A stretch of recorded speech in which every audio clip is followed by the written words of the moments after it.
And we are back now with this week's weirdest encounter. Top of the news in North Korea. The first American to meet Kim Jong-un, not John Kerry or even Jimmy Carter. Nope, it was Dennis Rodman, a.k.a. The Worm. They watch basketball. Kim is a big fan, but that was just the beginning. Some ice skating, too, an aquarium visit. Then a long dinner and lots of drinks with one of the world's most mysterious and dangerous men. I love him. I love the guys. Awesome. It was amazing how they were so honest. That about a dictator who presides over prison camps, allows millions to starve, and has threatened to destroy the United States. Amazingly, Rodman now has more first-hand impressions of Kim than any other American. There is nobody at the CIA who could tell you more personally about Kim Jong-un than Dennis Rodman, and that in itself is scary. And Dennis Rodman joins us right now. I guess you don't find it scary. No, it's not scary. It's amazing, man. Wow, man. You know what? It was such a great experience. Me and my, I call him my son, Elkin King. We went there, man, and it wasn't supposed to be like that. It was supposed to be like, just meet the guy and just have a good time. And it turned into such an event. And I have to ask you first, when you said you love Kim and think he's awesome, were you aware of his threats to destroy the United States and his regime's horrendous record on human rights? But one thing about that, you know what? I didn't look at all that right there. I understand what he's doing. I don't condone that. I hate the fact that he's doing that. But the fact of it is that, you know what? As a human being, though, he let his guards down. He did one thing to me, been a friend. I didn't talk about that. I understand that. I understand that. Do you think you have a responsibility to ask him about it so that you don't be perceived as sort of propping up his regime, his cult of personality? Well, I think when you grow up in an environment, especially when your grandpa and your father, you know, one thing, the kid's only 28 years old. You called them great leaders. Do you really believe that? No, what I saw in that country, and I saw how people respect him and his family. That's what I mean about that. Aren't great they leaders forced there. To? Huh? Aren't they forced to? Well, I say no, because I think he's going to change something, because he says a different view. Because I sat with him for 2 days, and the one thing he asked me to give Obama something to say and do one thing. He wants Obama to do one thing: call him. He wants a call from President Obama? That's right. He told me that. He said, if you can, Dennis, I don't want to do war. I don't want to do war. He said that to me. Did you say, why don't you pick up the phone and call President Obama? No, you know, it's a different story. It's a different story, because guess what? The kid's only 28 years old. 28. He's not his dad, not his grandpa. He's 28 years old. So you think he's different. What did he tell you about America, and what did you learn about him? Guess what? The one thing I said to him, I said, we talked about, if you see the clips or whatever, he loves basketball.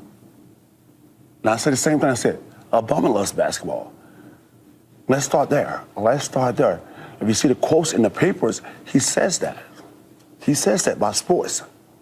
Both of you guys love basketball so much. So that's one tiny bit of common ground. Did you get any sense from him that he was looking to change the relationship with the United States? Well, one thing about him, one thing I noticed about him, he's very humble. He's very humble, man. As a kid, he's very humble. He's very strong as a man. He's very strong, but guess what? He don't want war. That's one thing he don't want. He said in the past that he would destroy the United States. Well, I just think that's coming from his father.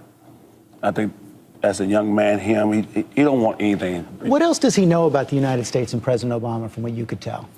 Well, I can tell about him. He does one thing. He loves power. He loves control, because of his, dad and stuff like that. But he's a great guy. He's just a great guy. If you sit down and talk to him, perception is perceiving how things work. A great work. guy who puts 200,000 people in prison camps? Well, and guess what? It's amazing how we do the same thing here. We have prison camps here in the United States? We don't have prison camps. Guess what? This is all politics, right? This is all politics, right? And the one thing, he don't want to do that. He don't want to do that. But you know what, dude? It's more like it. I'm not like a diplomat. I don't want to do that. But it sounds like you're apologizing for him. No, I'm not apologizing for him. I think the fact that, he's a good guy to me. Guess what? He's my friend. Guess what? I don't condone what he does, but as far as a person to person, he's my friend. But as far as what he does, but he can deal with it. Someone who hypothetically is a murderer, who's your friend, is still a murderer. Well, you know what, dude, seriously, you know what, guess what? Guess what? What I did was history. And guess what? It's just like we do over here in America, right? It's amazing that we have presidents over here do the same thing, right? It's amazing that Bill Clinton can do one thing, have sex with his secretary and do one thing, really get away with it and still be powerful. And that's amazing. How can you compare that to prison camps? No, prison camp do one thing. We don't need to do one thing. Object that. We don't need to object that. Guess what? We're doing one thing. If, like a friend to friend, right? It's a friend to friend. He's a friend to me. That's about it. So you're going to go back? Yes, I am. I'm going to go back, do one thing, and find out more what's really going on. Find out more. Okay, next time you go back, you should bring this report from the Human Rights Watch with you and maybe ask him questions about that as well. You might learn a lot more, and it might press him as well. But thank you for coming on this morning and sharing your impressions. Either way, guess what, though? Here's the report.